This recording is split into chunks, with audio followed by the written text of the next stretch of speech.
ஒரு இந்து சமுதாயத்திற்கு ஏதோ ஒரு எதிர்ப்பு கொடுக்கணும்னு சொன்னா எவ்வளவு ஆக்ரோஷம் அவனுடைய போராட்டம் உருவாகுது, எவ்வளவு ஆக்ரோஷம். என்னுடைய தங்கை, என்னுடைய தாய்மார்கள் 26 பேர் இந்த ஆபரேஷன், இந்த பயங்கரவாதி தாக்குதலில் தன்னுடைய கணவன், தன்னுடைய பிஞ்சு குழந்தை 4-5 குழந்தையோட சுற்றுலாவில், இந்த வெக்கேஷன் லீவுல குடும்பத்தோட சுற்றுலா போன இடத்துல தன் குழந்தை கண்ணு முன்னால, தன் மனைவி முன்னால பயங்கரவாதி, நீ யாரு, உன் பேர் என்ன, நீ ஹிந்துவா அப்படின்னு சொன்னோடனே, ஆமான்னு சொன்ன குழந்தைகள் முன்பாக பதற பதற, மனைவிகள் முன்பாக கதற கதற, நெத்திக்கு நெத்திக்கு நெத்திக்கு நேரம் துப்பாக்கி விட்டு கொலை செய்யறானே. மனைவி கதறி துடிக்கிறான், பிள்ளை அப்பா அப்பா என்று கதறுது, அப்பா அப்பான்னு கதறுது. ஏதோ ஒரு இடத்துல போய் மாட்டிக்கிட்டு திக்கு தெரியாம,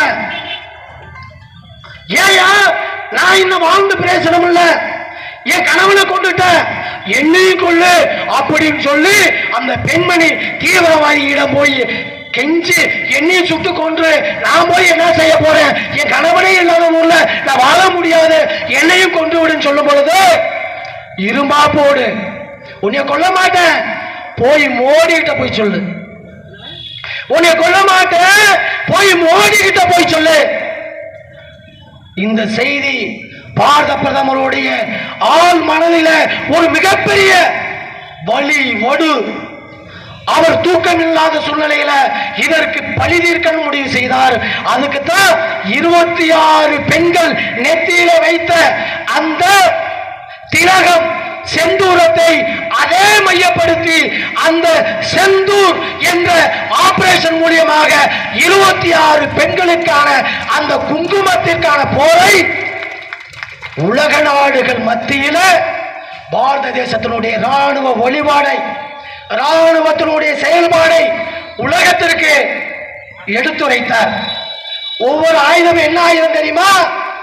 பிரமோஸ், ராமன் பயன்படுத்திய பிரம்மஸ்திரம், அக்னி, சுதர்ண சக்கரம், இப்படி ராணுவத்தில் இன்றைய தேதியில எந்தெந்த தொழில்நுட்பத்தில் தயாரிக்கப்பட்டு நம்மளுடைய அண்டை நாடுகளுக்கு, போர் வீரர்களுக்கு, நம்மளுடைய வீரர்களுக்கு சாதகமாகவும் எதிரிகளுக்கு சிம்ம சொப்பனமாக திகழக்கூடிய ஒவ்வொரு ராணுவ தளவாடங்களுடைய பெயரும் ராமாயணம் மகாபாரத காலகட்டத்தில் ஏற்படுத்தப்பட்ட யுத்தத்தில் பயன்படுத்தப்பட்ட பானங்களுடைய பேர் தான். இப்பயும் கூட போய் பார்த்துக்கங்க.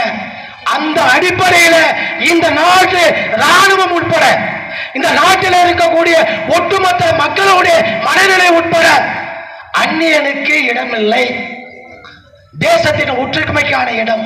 எனவே தேசத்திற்கான ஒற்றுமையாக இருக்கக்கூடிய சூழலிலே யார் முன்னெடுக்கின்றார்கள், யார் அதை புறந்தள்ளுகிறார்கள் என்பதை பொதுமக்கள் சீரிந்து நீங்க சிந்தித்து ஒரு முடிவெடுக்க வேண்டும் என்று இந்த நேரத்தில் சொல்லி, எதிர்காலத்தில் பாரதிய ஜனதா கட்சி தேசியத்தின் பக்கம், பாரதிய ஜனதா கட்சி ராணுவத்தின் பக்கம், பாரதிய ஜனதா கட்சி பாரத பிரதமர் நரேந்திர மோடியின் பக்கம் என்று சொல்லி, நாங்கள் எல்லாம் ராணுவத்தின் பக்கம், ராணுவத்தின் பக்கம், தேசத்தின் பக்கம் என்ற செய்தியோடு வாய்ப்புக்கு நன்றி கூறி விடைபெற்ற மீண்டும் நன்றி, வணக்கம்.